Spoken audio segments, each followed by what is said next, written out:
In this video, I will show you how to remove background from old public domain illustrations.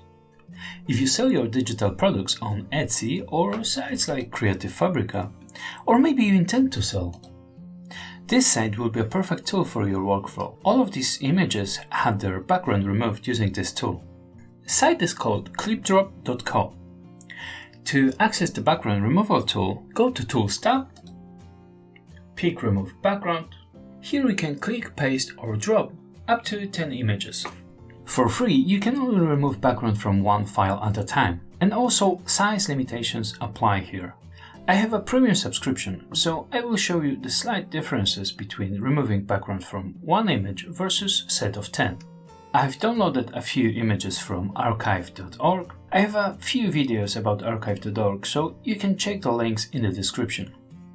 Also, if you're interested in more sites like Archive, you can download my free PDF list. Currently, there are 30 sites, but if you want more, I also have a premium list with over 150 links and a lot of bonuses. The premium list is a live product, which means that there are new list guides added every now and then. So it is worth it to buy when the price is low, as with every update the price will rise. Getting back to removing background, drop the file on the blue rectangle and click Remove Background.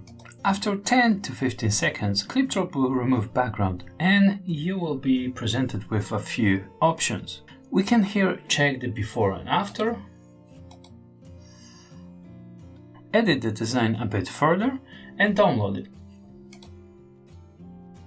Let's check the image, and I'm very happy with this tool for my purposes, which is creating clipart, collages, junk journals. This tool is perfect.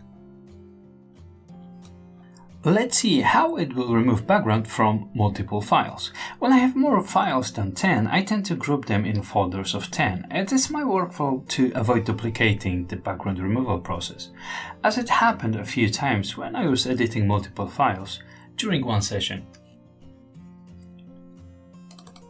So I'll click and choose files for editing. We have 10 files loaded, then click Remove Background.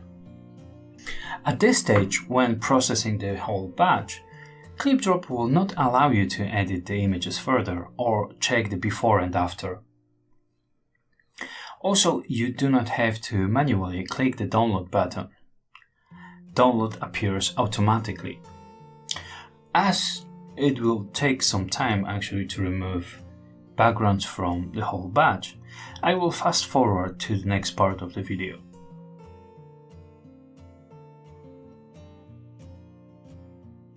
Now, the whole batch has been processed and it took under 2 minutes actually for all 10 images.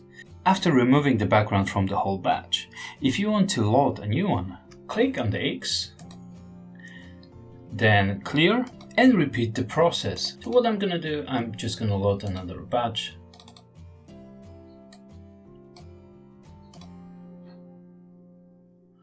And we've got pretty much another batch ready to go, which I'm not gonna be recording, removing the background. Even with the premium subscription, there are some limitations. All the files that I have uploaded were edited very easily, but this is not always the case.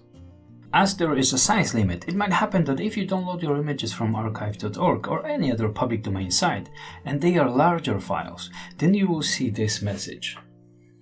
Size up to 6000 by 6000. So the size limit for removing background on premium account on clipdrop.co is 6000 pixels. Many book pages that come from archive.org might be larger than that. The 6000 pixels apply to any size, whether this is 6000 pixels on the wider side or on the height side.